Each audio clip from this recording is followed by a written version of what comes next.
Perkenalkan, nama saya Suci Rahayu, NPM 1901012039, jurusan Pendidikan Agama Islam kelas F.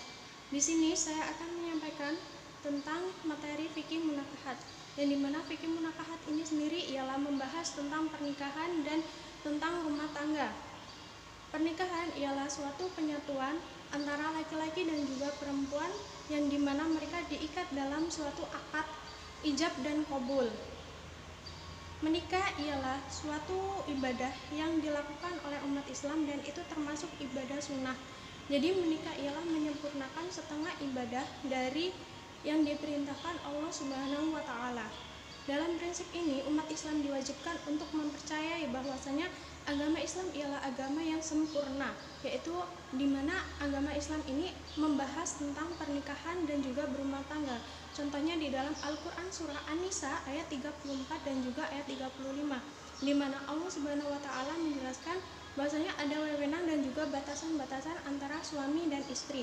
Di sini Allah Subhanahu wa Ta'ala menjelaskan bahwasanya laki-laki yang hendak menjadi suami itu diberikan suatu kelebihan daripada wanita. Untuk apa? Supaya laki-laki itu bisa menjaga wanita dan bisa memimpin wanita tersebut sebagai seorang istri yang baik dan solehah. Selain itu, seorang laki-laki juga menjadi pencari nafkah, yaitu untuk memenuhi nafkah dari rumah tangga yang telah ia bangun. Kemudian wanita itu sendiri ialah yang kelak menjadi seorang istri. Jadilah istri yang solehah, maksudnya istri yang solehah ialah istri yang selalu menjalankan perintah-perintah Allah Subhanahu wa Ta'ala dan juga menjalankan perintah-perintah dari suaminya, selagi perintah dari suami tersebut tidak keluar dari ajaran agama Islam. Istri yang menjalankan perintah-perintah Allah Subhanahu wa Ta'ala itu sendiri dan juga menjalankan perintah dari suaminya, kelak ia akan mendapatkan ganjaran berupa surga dan dia bisa masuk surga melewati pintu manapun. Kemudian di dalam Al-Quran surah An-Nisa ayat 34 dan 35 ini juga menjelaskan bagaimana ketika rumah tangga itu mengalami suatu permasalahan, di mana permasalahan tersebut bukan dalam keadaan yang stabil. Jadi rumah tangganya itu bukan dalam keadaan yang stabil maupun dalam keadaan di penghujung tanduk. Maksudnya dalam menyelesaikan permasalahan rumah tangga ini membutuhkan orang ketiga. Selanjutnya yaitu konsep peminangan. Di dalam agama Islam, sebelum melaksanakan ijab dan qabul itu dilakukan peminangan, di mana peminangan ini biasa disebut dengan lamaran. Nah, peminangan ini ialah suatu perjodohan antara laki-laki dan juga perempuan yang dimana mereka akan menuju ke jenjang yang lebih serius lagi. Dalam meminang ini tidak harus laki-laki terlebih dahulu, namun wanita boleh meminang laki-laki tersebut terlebih dahulu dengan syarat bahwasanya laki-laki tersebut memanglah pantas untuk dijadikan imam. Nah, ketika meminang seorang laki-laki kemudian ditolak oleh pihak laki-laki, maka tidak akan berkurang suatu apapun dari wanita tersebut. Lalu dalam pandangan agama Islam ini, seorang wanita jika ingin melamar atau meminang seorang laki-laki, hendaknya dia mempunyai perantara. Perantaranya tersebut ialah seperti Pak Ustadz, kemudian guru ngaji, atau kerabat, ataupun teman dan lain sebagainya. Di dalam agama Islam, untuk melaksanakan pernikahan itu ada syarat dan rukunnya. Nah, jadi dalam melaksanakan pernikahan itu tidak boleh dilakukan dengan asal-asalan atau dengan kemauan sendiri tanpa melengkapi syarat dan rukun tersebut. Jika syarat dan rukun itu tidak dilakukan, maka pernikahan tersebut dianggap tidak sah di dalam agama Islam. Baik syarat dan rukun dari pernikahan itu sendiri, yang pertama ialah adanya mempelai laki-laki dengan syarat bahwasanya laki-laki tersebut tidak sedang dalam keadaan haji atau ihram, kemudian jelas atas kemauan sendirinya, jelas kelelakiannya, kemudian tidak dipaksa, dan laki-laki tersebut mengetahui nasab calon istrinya, kemudian mengetahui istrinya. Yang kedua ialah adanya mempelai perempuan dengan syarat bahwasanya perempuan tersebut tidak dalam keadaan atau menjalankan ihram atau haji, kemudian tidak sedang menjadi istri orang lain, tidak sedang dalam masa iddah, kemudian jelas ke perempuannya. Yang ketiga ialah wali. Wali itu sendiri dengan syarat bahwasanya orang tersebut tidak dipaksa, kemudian bukan seorang budak, bukan seorang yang fasik, bukan seseorang yang suka untuk berdusta, kemudian beragama Islam, dan wali tersebut tidak dalam keadaan ihram atau haji, serta wali itu tidak cacat dalam indranya. Yang keempat ialah saksi, dengan syarat 2 orang laki-laki dan juga seorang saksi itu bukanlah seseorang yang menjadi wali.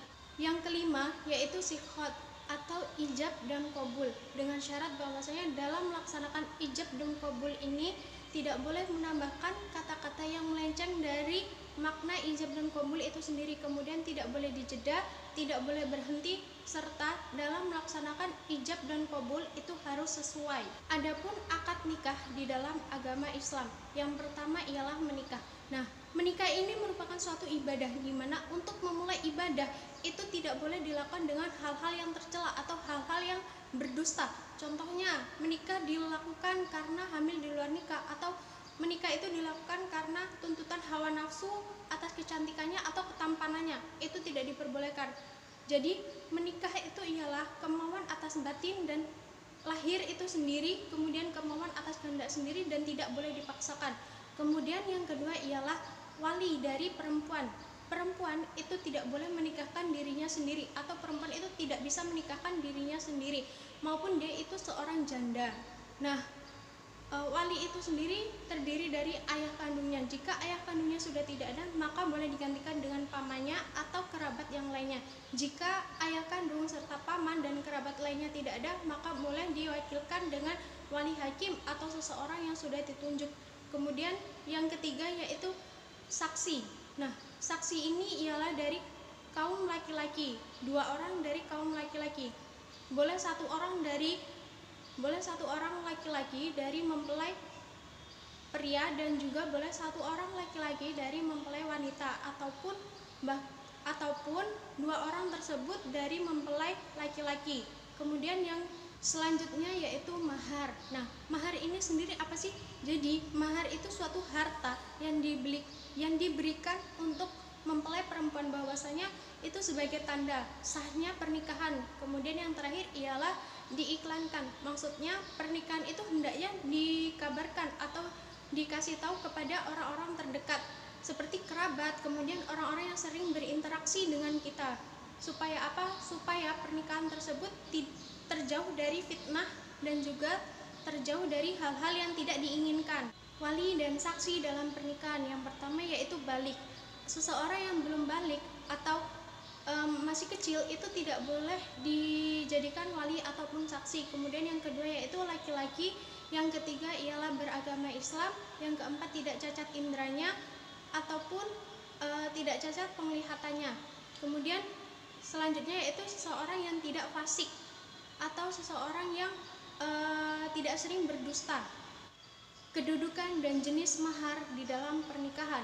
Mahar di dalam pernikahan itu boleh dibayar secara tunai ataupun secara bertahap.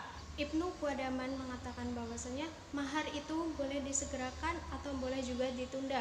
Mahar boleh juga sebagian disegerakan dan sebagian lagi ditunda. Mahar merupakan suatu akad muwadah, yang dimana akad ini ialah harus dipenuhi, seperti boleh disegerakan dan juga boleh ditunda.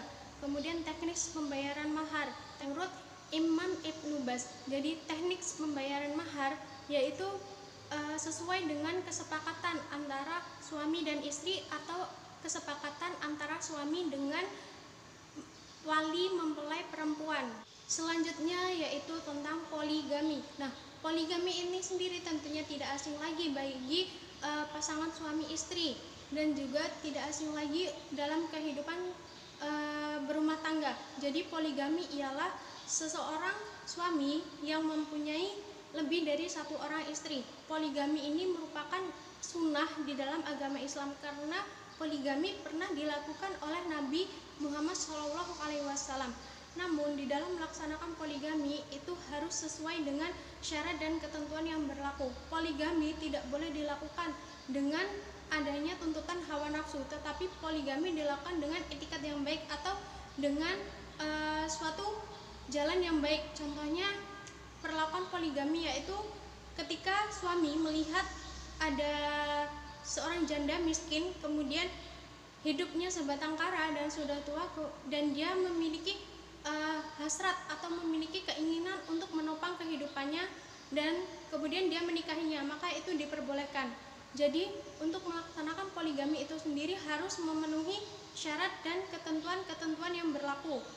Menurut Imam Nawawi, pakar hadis dan fikih, untuk menikahi seorang perempuan atau wanita itu ada beberapa hukum, yaitu ada hukumnya wajib, ada hukumnya haram, ada hukumnya sunnah, ada hukumnya makruh, dan ada juga hukumnya mubah.